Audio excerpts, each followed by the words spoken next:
right. Good afternoon, everybody. And I'd say my presentation is going to be very picture heavy. I was aware that it is now 4:55, so you're going to be inundated with some photos. And I'm very glad that the panel before me teed up my discussion of this is about a community-driven idea. And being a planner, what do you do when you're at the situation of where data says one thing, but the community keeps on asking for another? So when you're kind of at those crossroads, pun intended with it being transportation, so what do you do? A little information about myself. My name is Erin Braich. I am the Metropolitan Planning Organization, so MPO, Deputy Director for the Benton-Franklin Council of Governments. Grew up in Tri-Cities, went to school at Eastern Washington University, and then went on to get my master's at the University of Hawaii looking at environmental planning and land use and how do you build back from sea level rise. Moved back to Tri-Cities to hopefully tackle environmental planning to that effect. So let's dive right into this.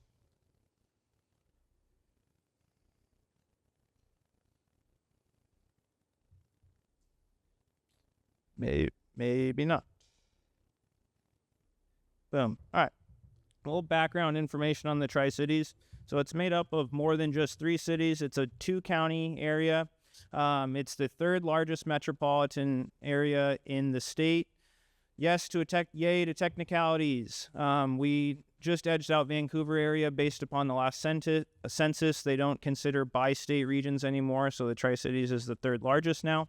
I'd say real high points on things you need to know would be Kennewick is the largest, about 85,000. Pasco's closely approaching.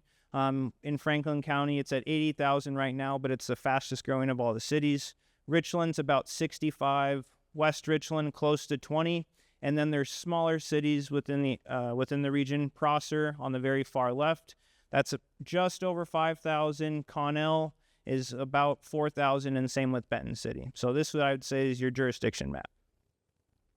So looking at the topography, and throughout this presentation, I'll say you're going to learn some random tidbits of trivial knowledge that you can recite to your friends later. So with that being said, just looking at this map, we're going to start in the top left. Rattlesnake Mountain, that is 3,500 feet. That's about 490 feet taller than Snoqualmie Pass. So as you're driving over the pass, that's Rattlesnake Mountain's a little bit taller. And it's also the tallest treeless mountain in the world. It's a fact that they recite very much on our Ben-Franklin Transit, so make sure that you remember that. And they've recorded wind speeds of upwards of 150 miles per hour up on the mountain. And then also you see Red Mountain, Candy Mountain, and Badger Mountain. Fun fact for everybody, what constitutes something being a mountain?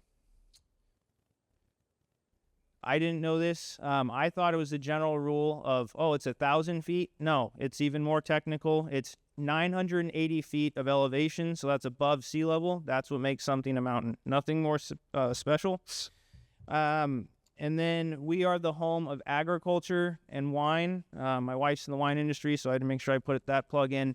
And Benton County and Franklin County, the 2 counties that make up the Tri-Cities, they are the 2nd and 3rd largest ag-producing counties in the state. So looking at the topography and just using this as the basis of understanding what transportation challenges have faced us and will face us in the future. We also have the Yakima River and the Columbia River and the Snake River. So the Tri-Cities is also the confluence of 3 major rivers. It's a very pun intended. So just keeping all of that in mind. And then there's the Horse Heaven Hills that wrap up to where the Columbia River makes its nice 90-degree bend turn and then heads straight out to the Pacific Ocean. So going all the way back to when we'll say the Tri-Cities started to be documented on maps. So Meriwether Lewis came into the Tri-Cities area at 1805. They settled for a brief time under the guidance of Sacagawea at what is now Sacagawea Heritage Park on the very eastern side of Pasco. This was and they call this the turning point in the expedition, as they were following the Snake River down. And as soon as they hit the Columbia River, they knew the Columbia River went out to the Pacific Ocean. So this was their kind of breath of fresh air.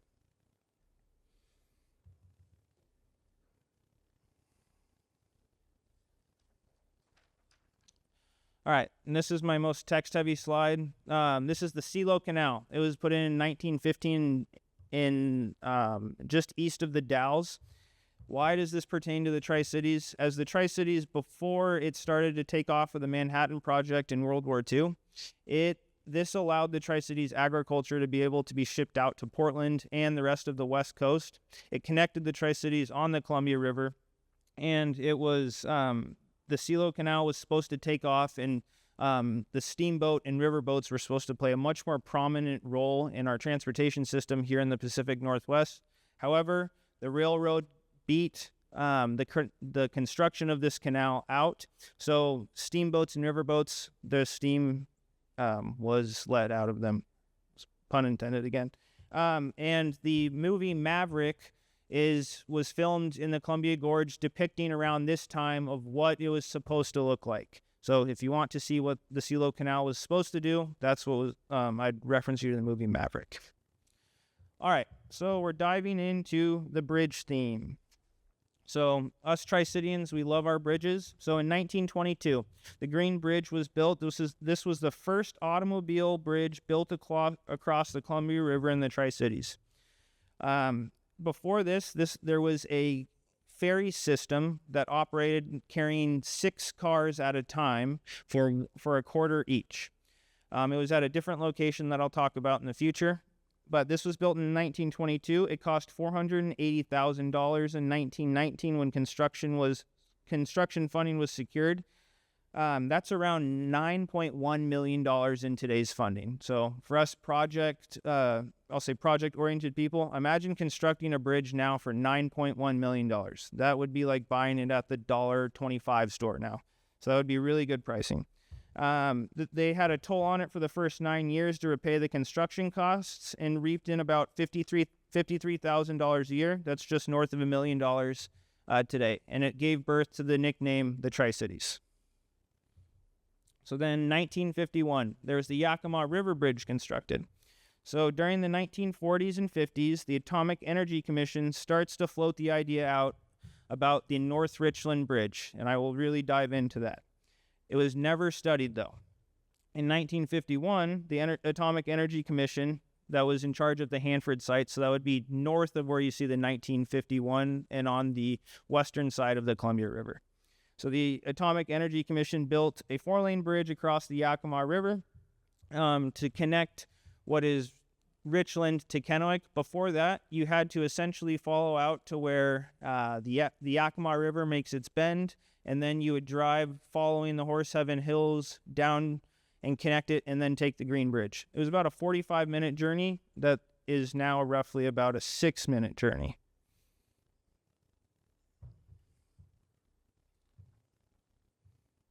And I should note that bridge today roughly handles about 80,000 cars every single day. So in 1954, we carry on the tradition of building another bridge. So we built the Blue Bridge. It was originally painted green. It was too confusing to have 2 green bridges, so then they changed it and built and painted it blue, so now it's the Blue Bridge. The total cost for this was around $7.1 million, and it was built due to the Green Bridge not being able to handle 10,000 cars per day. So there was a drastic demand of how much the Tri-Cities is growing, and this was not the Green Bridge was not being able to handle the current capacity. Roughly about 68,000 cars handle it every single day. I'll say breaking the fourth wall. Right now we have construction on this bridge, and it's reduced down to 1 lane in each side, and it causes I won't compare it to Seattle's level of congestion, but we do have an average backup of about 20 to 25 minutes anywhere on the bridge now due to it being reduced down to 1 lane. All right, 1978, the Cable Bridge. So the Cable Bridge, this is what, if you want to know what the icon of the Tri-Cities is, the Cable Bridge would be it.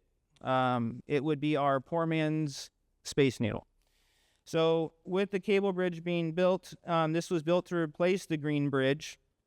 It was the first major cable-stayed bridge to be built in the USA, meaning that it's high point and then built down with cables.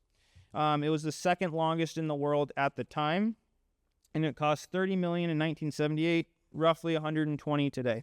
And it handles about 20,000 cars.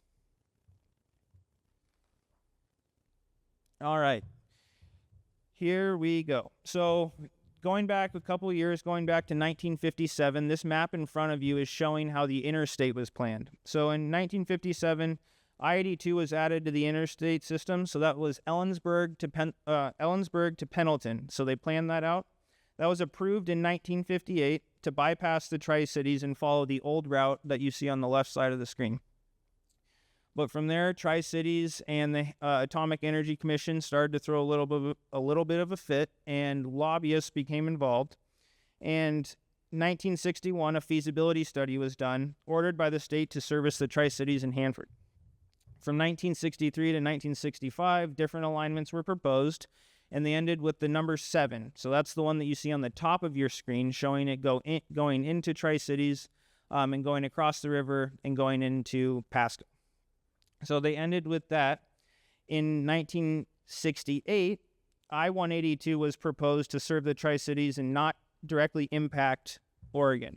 Oregon did not like the original alignment with number 7 because it shifted people away from going into their state. So they settled on, hey, why don't we just put in another interstate, 182? That was approved in 1969. So as I alluded to, the North Richland Bridge. So in 1970, there was the first commissioned feasibility study for the North Richland Bridge. It was then updated in 1976. The cliff notes of that say that the bridge is not feasible and it makes no sense to build right now. With that, the Tri-Citians still wanted the North Richland Bridge that was first floated as an idea in 1950 by the Atomic Energy Commission, so they said, let's do another study in 1980. 1980, this study comes out and it says, yes, it's still expensive. It physically can be built. There is the possibility. However, it is not financially sound to do it due to how much bonds would have to be taken out against the cities and counties. So the idea is still there for a North Richland Bridge. With the approval of the interstate, there were 2 more bridges built. We had the Lee-Volpentest bridges. These are, they're built connecting Richland and Pasco and at the site of the Tellerman Ferry, where back in the day, this is the location how people only could get across the rivers to Richland or Kennewick for 25 cents. Cost around $23.8 million, and this was the first bridge in Washington state to be built with post-tension cast-in-place concrete. So meaning that they poured all the concrete in the river rather than the concrete being brought there and then put in. All right, so having this idea of the North Richland Bridge, there were some other studies done. So in 2000, there was the Red Mountain I-182 study. This was looking at how much the Tri-Cities is growing, especially going out to the east. And from this, would the North Richland Bridge be possible? They proposed a new idea of a bridge across the Yakima River to start the loop concept to loop in the North Richland Bridge in the future. So, building on that, of course, another Columbia River crossing analysis was needed. This prompted the development of the first regional travel demand model in the Tri-Cities, and it looked at 3 different locations. So it looked at what is Road 68 to Edison, Road 100 to Columbia Center, and building off of the Blue Bridge. From that, they said further analysis was needed, and the biggest study to date was developed. This is the 2010 Columbia River Crossing. So this was a $250,000 study, half funded by cities, half funded by WashDOT. They looked at 10 different potential locations. However, the 4 locations that yielded the most impact were, number 1, not the North Richland Bridge. It was Edison to Road 68. 2 was Road 100 to Broadmoor. 3 was expanding the Blue Bridge, so the same locations that were done in 2006, and then boom, number 4 was the North Richland Bridge at the number 2 location. So as we can see that the North Richland Bridge is not backed in data. However, I'd say it has the loudest community voice. So 2015, a Red Mountain interchange analysis was done. This was a project that was another one of these ideas that was pushed on by the community, and it had the idea for us to build an interchange at a location that was only serving 1,300 cars per day. Washington State Legislature, gave about $20 million to this project. The feds shut it down. The funding stayed within the region and is being used to make State Route 224 into a complete street with separated bike lane and a separated pathway now. So the project turned out to be very good. However, this idea of how a project can go from a community idea to being funded is still getting hold here in the Tri-Cities. So in 2019, we had a north-south capacity study looking at congestion along State Route 240, and that is the road just west of that top red bridge. Just west of that top red bridge. And it is looking at how can we address growth into the future and traffic volumes going out to the year 2050. The road is nicknamed the Hanford 500 for how this road becomes a parking lot between the hours of 4 to 6 because all of those 12,000 employees try to race home during that time. The North Richland Bridge was scored as the worst scoring alternative. However, that second bridge to the left, the Kingsgate alternative, was scored as the third best. So while all that was happening, there was the Dupertail Bridge that was being built to alleviate congestion from the Hanford 500. This road connects the area of Queensgate off of State Route 240, so connecting Richland to West Richland. And it was aimed as an alternative for the Yakima River Bridge. I will say it's named the same, but it's a different location of where the interstate is. It was built to move the 54,000 cars that were going over the Yakima River Bridge each day.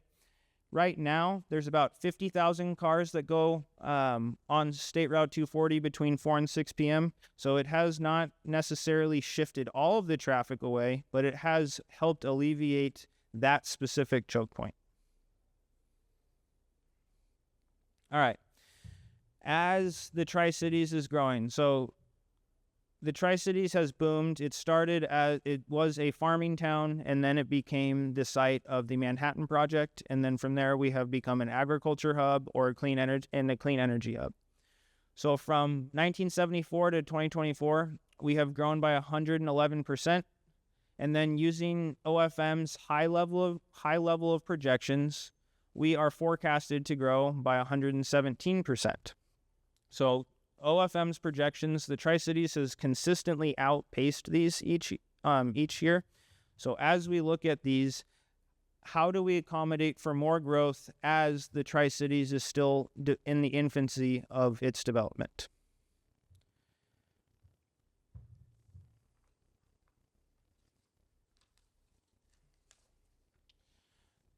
So here, this is my dog Edgar. We go on runs along the river.